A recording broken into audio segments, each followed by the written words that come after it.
नमस्कार बंधुरा सकले निश्चयই ভালো আছেন সুস্থ আছেন। আমার আজকের রেসিপি একটা নিরামিষ রান্না। আমি প্রচুর নিরামিষ রান্না আপনাদের সাথে শেয়ার করেছি। আপনারা আমাকে ফিডব্যাক দিয়েছেন কেমন লেগেছে। আমাকে ভরসা করে এই রান্নাটা আপনারা অবশ্যই বাড়িতে ট্রাই করবেন। হলফ করে বলতে পারি রান্নাটা কিন্তু আপনাদের দারুণ লাগবে। এই রেসিপিটা ভাতের সাথে যেমন ভালো লাগবে, রুটি পরোটার সাথেও কিন্তু খুব ভালো লাগবে। আর ভালো লাগলে অবশ্যই একটা লাইক করে দেবেন।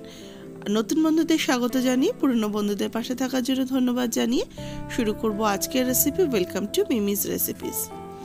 কড়াই বসিয়ে কড়াইতে দিয়ে দিচ্ছি সরষের তেল। তেলটা গরম হয়ে গেলে আমি টুকরো করে কেটে রাখা পটলগুলোকে প্রথমে ভেজে নেব। পটলগুলো যেভাবে কাটা হয় তরকারি করার জন্য ঠিক সেইভাবেই কিন্তু আমি কেটে নিয়েছি। পটলটাকে এবার একটু হালকা করে ভাজবো, খুব বেশি ভাজবো না, আর অল্প তেলে রান্নাটা আমি করার চেষ্টা করছি। আর পটল ভাজতে কিন্তু খুব বেশি তেল লাগে না, অল্প তেলেই কিন্তু পটলটা খুব ভালো করে ভাজা হয়ে যায়। মিনিট 2-3 সময় ধরে কিন্তু লো ফ্লেমে রেখে পটলটাকে ভেজে নিয়েছি। দেখুন পটলটা বেশ লাল লাল করে ভাজা হয়ে গেছে। এর বেশি কিন্তু আর পটলটা ভাজবো না। পটল ভাজার থেকে খুব সুন্দর একটা মিষ্টি ফ্লেভার আসছে পটল ভাজার যে গন্ধটা। এই পটলটাকে এবার আমি তুলে রাখবো অন্য পাত্রতে।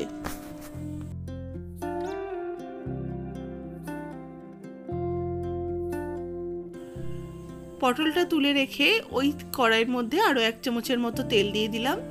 সেখানে আমি দিয়ে দিচ্ছি ডুমো করে কেটে রাখা আলুর টুকরোগুলো একটু বড় করে কেটেছি। আলুটাকেও আমি ভেজে নেব। প্রথমে একটু নাড়াচাড়া করে নেব, তারপরে আলুর মধ্যে সামান্য একটু লবণ দিয়ে এটাকে ভাজতে থাকবো।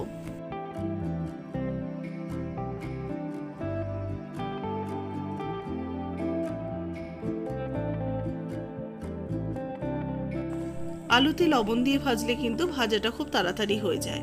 এবার একটুখানি ঢাকা দিয়ে রেখে দেব। সিম আঁচে ঢাকা দিয়ে রেখেছিলাম মিনিট 5।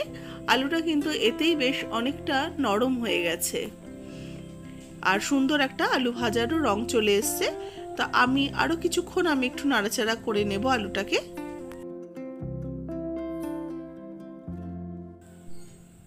এবার এই আলুগুলোকে তুলে রাখবো।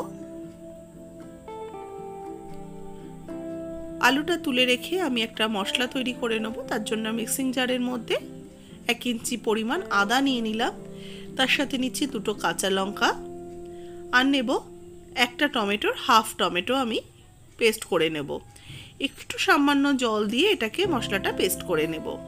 এদিকে কড়াইতে তেল দিয়ে আমি দিয়ে দিচ্ছি গোটা গরম মশলা, এলাচ, লবচিনি, আর দিচ্ছি জিরে, গোটা জিরে দিলাম, আর একটা তেজপাতা দিচ্ছি। গরম মশলাটা একটু থেতো করে দিয়েছি যাতে ফ্লেভারটা খুব সুন্দর হয়ে বের হয়। আর এর মধ্যে বাটা মশলাটা অ্যাড করে দিলাম, যেটার মধ্যে রয়েছে আদা, কাঁচা লঙ্কা আর টমেটোর পেস্ট। এবার এই মশলাটা দিয়ে ভালো করে আমি একটু কষিয়ে নেব। মশলাটা মিনিট 2 কষাতে কষাতে দেখবো তেলটা বেশ ছেড়ে এসছে মশলার থেকে।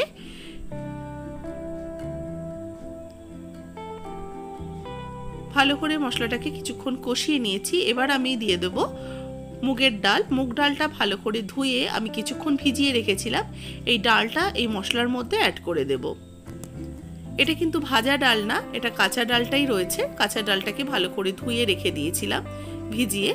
এবার এই ভেজানো ডালটা দিয়ে ভালো করে কিছুক্ষণ কষাতে থাকবো। আর মশলাটা যতক্ষণ না ভাজা ভাজা হচ্ছে, আর ডালটাও বেশ একটু ভাজা ভাজা করে নেব এর মধ্যে। মিনিট 2-3 নাড়াচাড়া করে ডালটাকে একটু ভাজা ভাজা করে নিয়েছি। এবার এর মধ্যে অ্যাড করে দেবো বাকি টমেটোর অর্ধেক অংশটা কোচানো, সেটা দিয়ে দিলাম। মোট আমি এখানে একটা টমেটোই ব্যবহার করলাম। 2টো চেরা কাঁচা লঙ্কা অ্যাড করলাম। দেবো হলুদ গুঁড়ো 1 টিস্পুন, সাথে দিচ্ছি ধনের গুঁড়ো, জিরের গুঁড়ো 1 টিস্পুন করে, আর দেবো শুকনো লঙ্কার গুঁড়ো হাফ টিস্পুন, বা নিজেদের টেস্ট অনুযায়ী ঝালটা অ্যাড করবেন। সামান্য একটু জল দিয়ে মশলাটাকে ডালের সাথে ভালো করে কষিয়ে নেব। মশলা কষাতে কষাতেই ডালটা কিন্তু অনেকটাই সেদ্ধ হয়ে আসবে।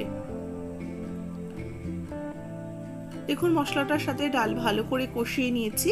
এবার ভেজে রাখা আলু আর পটলটা এখন অ্যাড করে দিলাম। আলু পটলটা দিয়ে মশলার সাথে ডালের সাথে ভালো করে মিশিয়ে নিয়ে এটা কিছুক্ষণ কষিয়ে নেব। সামান্য একটু জল অ্যাড করছি যাতে মশলাটা পুড়ে না যায় আর মশলাটা কষাতেও আমার সুবিধা হয়।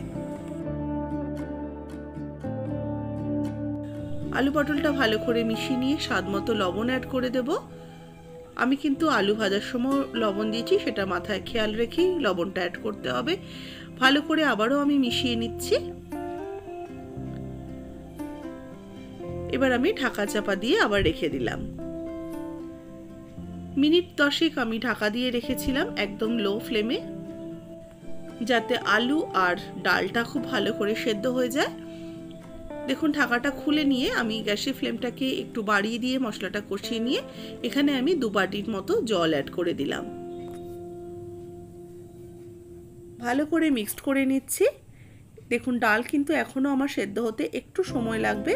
আমি আবারও ঢাকা চাপা দিয়ে রেখে দিচ্ছি। ডাল, আলু, পটল সবটাই আমার সমস্ত কিছু সেদ্ধ হয়ে গেছে। ভালো করে তরকারিটাকে একটু মিশিয়ে নিলাম। এবার এর মধ্যে স্বাদ মতো মিষ্টি অ্যাড করব।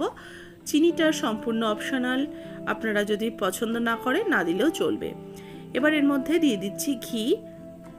ছোট চামচের 1 চামচ ঘি অ্যাড করলাম আর সাথে দেব একটু গরম মশলা গুঁড়ো।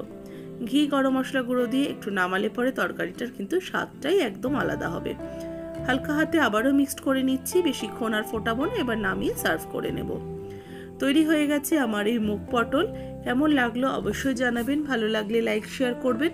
নতুন বন্ধু হয়ে থাকলে অবশ্যই চ্যানেলটাকে সাবস্ক্রাইব করে নিয়ে পাশে থাকা বেল আইকনটা প্রেস করে দেবেন। আমি যখনই রেসিপি আপলোড করব আপনাদের কাছে তার নোটিফিকেশন পৌঁছে যাবে।